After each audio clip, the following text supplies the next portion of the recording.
آج کے دور کا انسان ذہنی تناؤ اور الجھنوں کا شکار ہے۔ انسان کے اندر ٹوٹ پھوٹ ہے اور وہ ٹوٹ پھوٹ اسے بے چینی کا شکار رکھتی ہے۔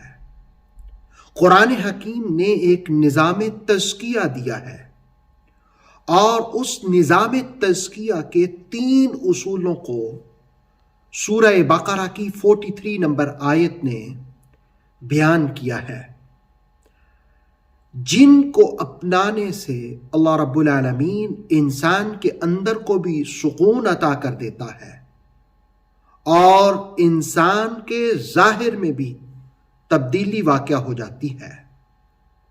سورہ بقرہ کی مشہور آیت ہے 43 نمبر۔ آئیے اس کے ضمن میں ان تینوں باتوں کو جان کر کے ان پر عمل کی پوری کوشش کرتے ہیں۔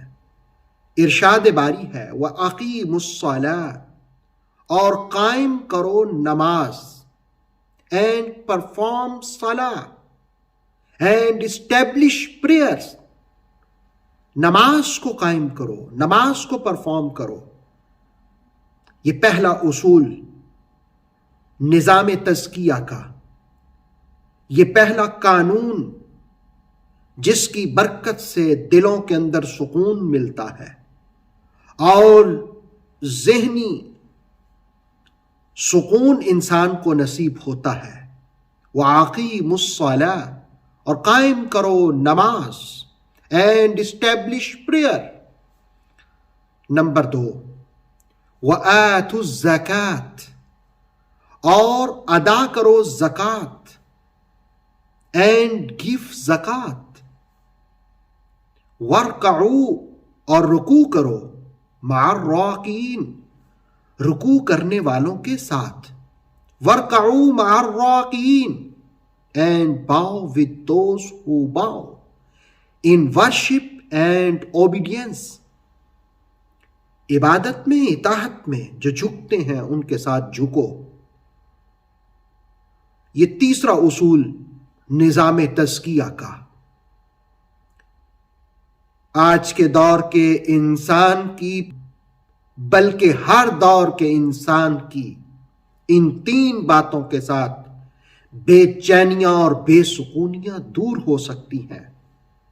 پہلی بات نماز کا قیام ہے، اور نماز سورہ طٰہٰ میں کہا گیا کہ وَأَقِمِ الصَّلَاةَ لِذِكْرِي، مجھے یاد کرنے کے لیے، رب کہتا ہے مجھے یاد کرنے کے لیے نماز قائم کرو۔ اور مسلم شریف کی ایک حدیث ہے کہ رسول اللہ علیہ السلام نے فرمایا انسان اور اس کے کفر و شرک کے درمیان فرق نماز پڑھنے کا ہے۔ مسلمان نماز پڑھتا ہے، جو مسلمان نہیں ہے وہ نماز نہیں پڑھتا۔ اب ہمیں سوچنا ہوگا کہ ہم مسلمان ہیں، اگر مسلمان ہیں تو پنجگانہ نماز کی ادائیگی کرنی ہوگی۔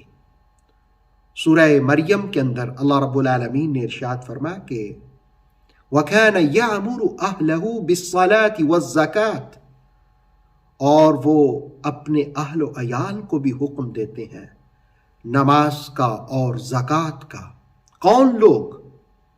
وَكَانَ عِندَ رَبِّهِ مَرْضِيًّا، جو رب کی بارگاہ میں پسندیدہ ہوتے ہیں، رب کے محبوب لوگ، رب کے پسندیدہ لوگ خود بھی نماز قائم کرتے ہیں اور خود بھی زکوٰۃ کی ادائیگی کرتے ہیں۔ سنن نبی داؤد کی حدیث ہے کہ حضرت مولا علی کرم اللہ وجہ الکریم اس کو روایت کرتے ہیں۔ آپ فرماتے ہیں رسول اللہ علیہ السلام جب اس دنیا سے جا رہے تھے، آپ نے جو نصیحتیں فرمانی تھیں فرمائیں، اس کے بعد آپ نے فرمایا الصلاۃ الصلاۃ، نماز نماز، یعنی نماز کو قائم رکھنا، نماز کو پکڑنا۔ اور پھر فرمایا اتقوا اللہ فیما ملکت ایمانکم، جو تمہاری ملک میں ہیں، تمہارے ماتحت کام کرتے ہیں، ان کے معاملے میں اللہ سے ڈرنا۔ لونڈیوں سے، کنیزوں سے اور غلاموں کے معاملے میں اللہ سے ڈرنا، جو تمہارے ماتحت کام کرتے ہیں ان سے اللہ سے ڈرنا، ان کے بارے میں۔ گویا نماز رسول اللہ علیہ السلام نے جاتے جاتے بھی نماز کی تائید اور تاکید فرمائی۔ دوسرا نظام تزکیات کا اہم رکن ہے زکوٰۃ، زکوٰۃ کی ادائیگی۔ طبرانی کی روایت کے مطابق وہ قوم جو زکوٰۃ ادا نہیں کرتی وہ قحط سالی کا شکار ہو جاتی ہے۔ اور سورہ بقرہ کی 277 نمبر آیت کے مطابق وہ شخص جو نماز قائم کرتا ہے، زکوٰۃ دیتا ہے، اللہ تعالیٰ اس کو غم اور خوف سے محفوظ کر لیتا ہے۔ سورہ توبہ کی آیت نمبر 103 کے مطابق اللہ رب العالمین نے محبوب کو کہا کہ ان کے مال لیں اور ان کے مال لے کر کے غریبوں میں تقسیم کریں۔ اس کی حکمت کیا ہے؟ تطہرہم، ان کا مال خرچ کرنا ان کو پاک کرے گا، آپ ان کو پاک کریں۔ وَتُزَكِّيهِمْ، ان کا تزکیہ کریں، گویا گناہوں کا کفارہ اور درجات کی بلندی ہوتی ہے جس وقت انسان زکوٰۃ ادا کرتا ہے، اللہ کی راہ میں خرچ کرتا ہے۔ کبھی بہت بے چینی ہو نا تو آپ اللہ کی راہ میں خرچ کریں، پھر دیکھیں اللہ تعالیٰ کیسے سکون کی دولت دل کو عطا فرمائے گا۔ تو دوسرا نظام تزکیہ کا قانون اور اصول یہ ہے کہ اللہ کی راہ میں خرچ کرنا، زکوٰۃ کی ادائیگی۔ وہ شخص جو صاحب نصاب ہے، 7.5 تولے گولڈ یا 52.5 تولے چاندی کی مال یا خود چاندی یا اس کے برابر مال کرنسی کا مالک ہے، اور پھر وہ سال بھر اس کے پاس رہتا ہے، تو اس پر زکوٰۃ فرض ہوتی ہے۔ زکوٰۃ ہو یا عشر، چاروں چیزوں پر یہ اللہ کی راہ میں خرچ کر دینا لازم آتا ہے۔ سونا چاندی ہو، زمین کی زرعی پیداوار ہو، اگر مصنوعی ذرائع آپ سے ان کو سیراب کیا جائے تو 20% نہیں، 20واں حصہ، اور اگر قدرتی ذرائع ہوں تو پھر عشر 10واں حصہ۔ اور اسی طرح مال تجارت ہے، اسی طرح جانور ہیں، ان کی اپنا ایک نصاب ہے، اس کے مطابق خرچ کرنا۔ تو زکوٰۃ جو ہے یہ نظام تزکیہ کا اہم رکن ہے۔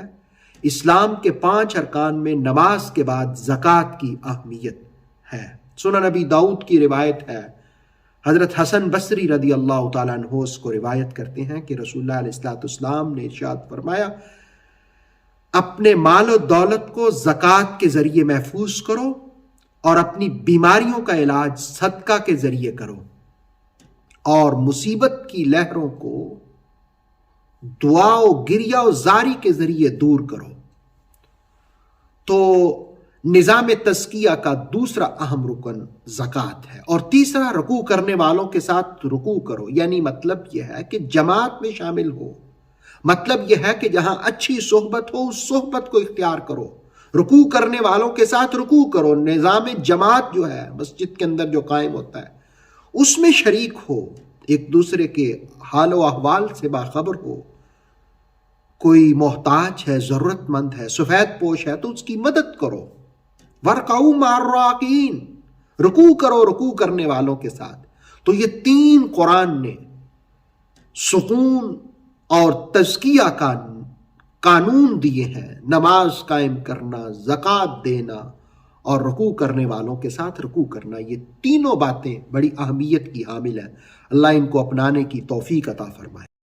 اوتھینٹک اسلامک نالج کے لیے نور وحی یوٹیوب چینل کو سبسکرائب کیجئے، بیل آئیکن کو بھی لازمی پریس کریں۔ نور وحی کے فیس بک پیج، ٹک ٹاک اور انسٹاگرام کو بھی فالو اور لائک کیجئے تاکہ ہماری ہر نئی آنے والی ویڈیو آپ تک بر وقت پہنچ سکے۔ Thank you.